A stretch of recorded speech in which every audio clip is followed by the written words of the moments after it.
Hello friends, स्वागत है आप सभी का आपके अपने यूट्यूब चैनल पर।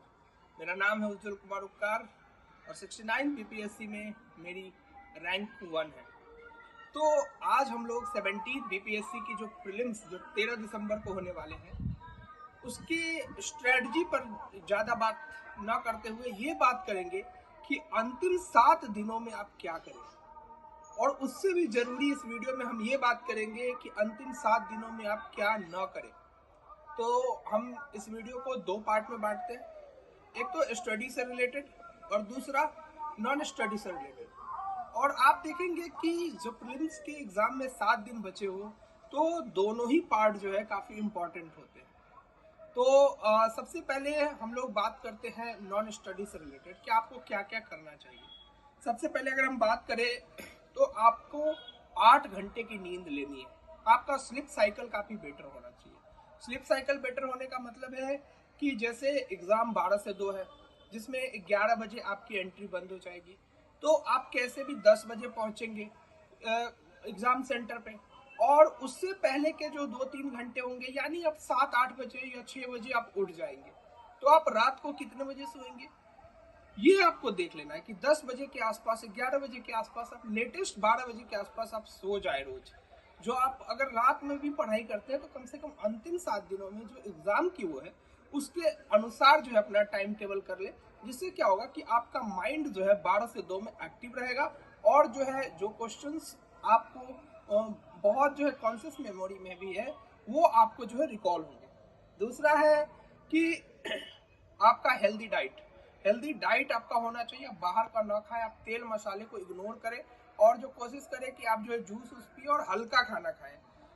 इसके अलावा जो है तीसरा कि आप जो है एग्जाम में ज़्यादातर कोशिश करें कि आप परिवार और दोस्त से, मतलब उस टाइम पे अभी 7 दिनों में परिवार और दोस्त से बात करते रहें, जिससे आपको इस 7 दिनों में हर किसी के साथ ऐसा होगा कि स्ट्रेस की फीलिंग आएगी, ऐसा लगा कि पूरे साल जो पढ़ा था सब भूल गए, सारी चीज़ें मुझे कुछ भी नहीं है याद।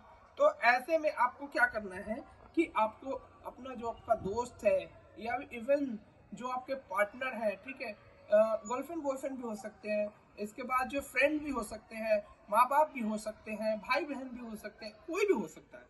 अगर आपको लगता है कि इनसे बात करने से मुझे पॉजिटिव वाइब्स आती है तो उनसे बात करें, निगेटिव लोगों से दूर रहें, उनसे बात ना करें। इसके बाद सेल्फ कॉन्फिडेंस की बात है, जो आत्मबल है, जो आपके अंदर का हथियार है, जो अगर आप इस एग्जाम में ये सेल्फ कॉन्फिडेंस लेकर जाते हैं तो आप एग्जाम में अच्छा करते हैं। कोशिश करें कि जो आपने साल भर पढ़ा है उस पर अपना भरोसा बना के रखें कि अगर मैंने साल भर पढ़ाई करी है तो इन 7 दिनों में बस उसको कंटिन्यू करना है।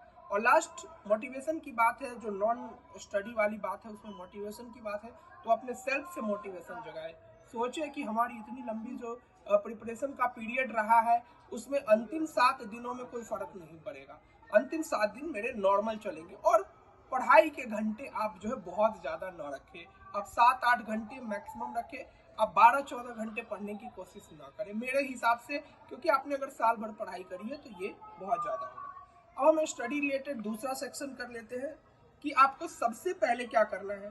सबसे पहले आप कोई टेस्ट सीरीज ना दें, कोई भी नया टेस्ट ना लगाएं। मेरे हिसाब से मेरा एक प्रॉपर जो है ना ये रहता है कि आप कोई भी नया टेस्ट ना लगाएं, क्योंकि जब आप नया टेस्ट देते हैं, मान लीजिए उसमें आपके 60-70 मार्क्स आ गए, आपका कॉन्फिडेंस का लेवल जो ये था ना अचानक से यहाँ गिर जाएगा।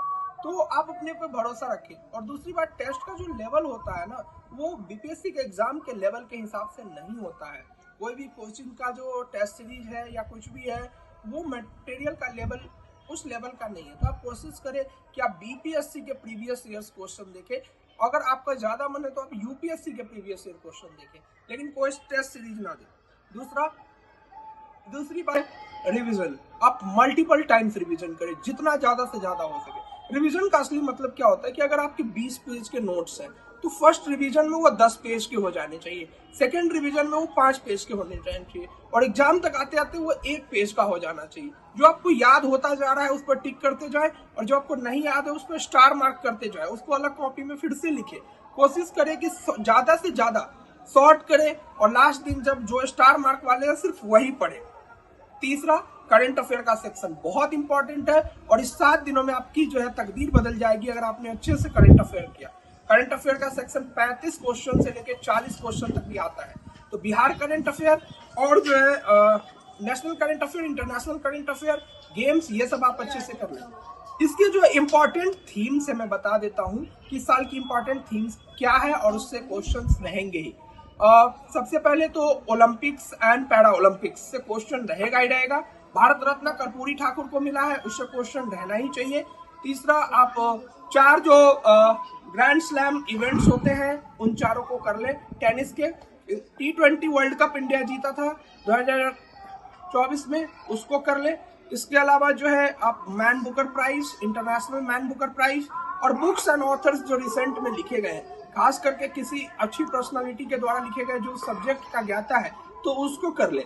इसके बाद आप कोशिश करें, नालंदा विश्वविद्यालय की ओपनिंग हुई थी, वो वाला टॉपिक कर ले, आप अच्छे से कर ले उसको, हिस्ट्री से भी रिलेटेड है। इसके अलावा जो एक धम्म महोत्सव हुआ था, हो सकता है वो बिहार में नहीं हुआ था, वो कहीं और में हुआ था, तो आपको ये करने में दिक्कत है। नासा और इसरो के जो आगामी मिशन है, जो फ्यूचर मिशन है, उसको कर ले। इसके अलावा जो है वर्ड ऑफ द ईयर्स जो आते हैं वो कर ले। न्यूली जो अपॉइंटमेंट्स होते हैं, अपॉइंटमेंट हो जैसे फॉरेन सेक्रेटरी कौन है, ये कौन है, अभी चीफ जस्टिस बदले गए, कितने नंबर के, ये कर ले। स्कीम्स कर ले, सारी स्कीम्स जो गवर्नमेंट की है, खास करके जो बिहार गवर्नमेंट की स्कीम है। नीतीश कुमार जो हमारे माननीय मुख्यमंत्री, अगर उन्होंने कोई इनॉग्रेशन किया है नया तो वो कर ले।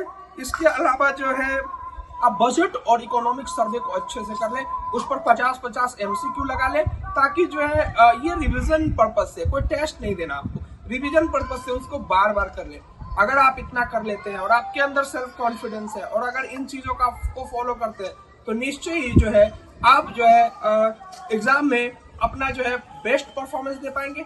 आपने जितना पढ़ा, अगर आप 80-90% भी अगर उसका दे के आते हैं, तो आप निश्चय ही प्रीलिम्स के जो सक्सेसफुल कैंडिडेट्स होंगे, जो मेंस लिखने वाले होंगे, उसकी लिस्ट में होंगे। और आई होप, आई विश कि आप लोग वो उस लिस्ट में आए, ताकि जो है आगे हम भी मेंस जो आंसर राइटिंग प्रोग्राम है उसमें आप लोगों की हेल्प कर सके।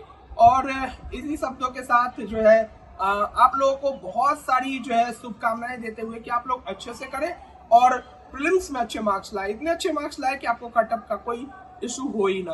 तो इन्हीं शब्दों के साथ अगर आपको ये वीडियो अच्छा लगा हो तो प्लीज लाइक करें, कमेंट करें, शेयर करें और इस चैनल को सब्सक्राइब करें। धन्यवाद।